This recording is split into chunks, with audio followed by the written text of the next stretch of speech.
اگر ماں کے دودھ میں کوئی ایسا زہر ہو کہ بچہ اس پر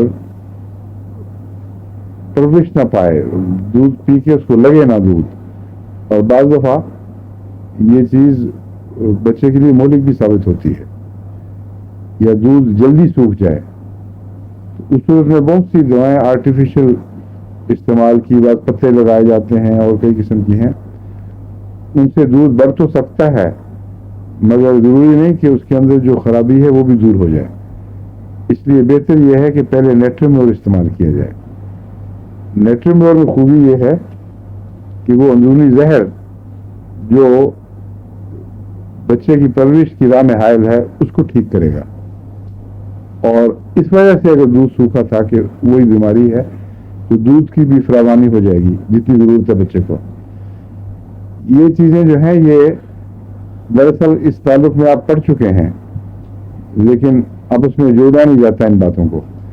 نیٹرمور بچوں کے سوکھے پان کی ایک چھوٹی سی دوا ہے، اور یہ سوکھا پان اوپر سے نیچے کی طرف اترتا ہے. اس کا مطلب ہے کہ وہ بچوں کو سکھانے والا کوئی مادہ نیٹرمور کے اثر سے پیدا ہوتا ہے، یا اگر ہے تو نیٹرمور اس کو ہومیوپیتھی میں ٹھیک کر سکتا ہے.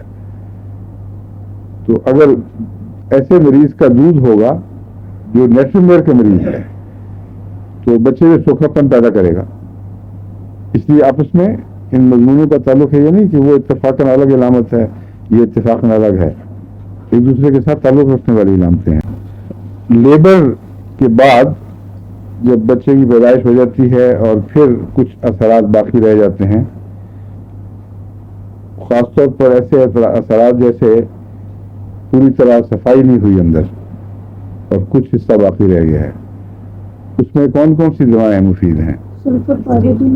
ٹھیک ہے، سلفر پاریجن مفید ہیں اگر بخار کی کیفیتیں ہوں اور سیپٹک فیور کی کسی قسم کی علامتیں موجود ہوں.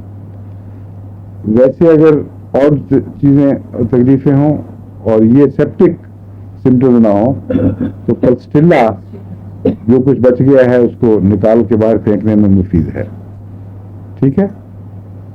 اور اگر کمر درد وغیرہ یا اور بیماریاں اس قسم کی یقینی طور پر پیدائش کے بعد، کسی بچے کی پیدائش کے بعد لاحق ہو جائیں تو ان میں کالی کھار بہت مفید ہے، اور نیٹرمور مفید ہے اگر کچھ کمزوریاں باقی رہ جائیں. ایک دفعہ بچے کی پیدائش کے بعد عورت اگر پوری طرح سنبھلے ہی نہ اور کچھ نحیف کمزور، بار بار اس کو شکایت ہو کبھی بخار کی کبھی کسی اور چیز کی، پہلے جیسی صحت نہ رہے، عورت کہتی ہے جب سے بچہ پیدا اس کے بعد سے میری صحت ٹھیک نہیں رہی، اس میں نیٹرمور بہت افیکٹو ہے. اس لیے جب ہم کہتے ہیں فلاں چیز کے بعد فلاں چیز، تو عموماً 4-5 دواؤں کا ذکر آپ کو کتابوں میں ملے گا، لیکن فرق کرنا ضروری ہے اور فرق کرنا آسان ہے. دواؤں کو سمجھیں تو خود بخود پتہ چل جائے گا کہ آپ کو نیٹرمور کی ضرورت ہے، کالی کاپ کی ہے، یا پلسٹیلا کی ہے، یا پاریجن سلفر کی.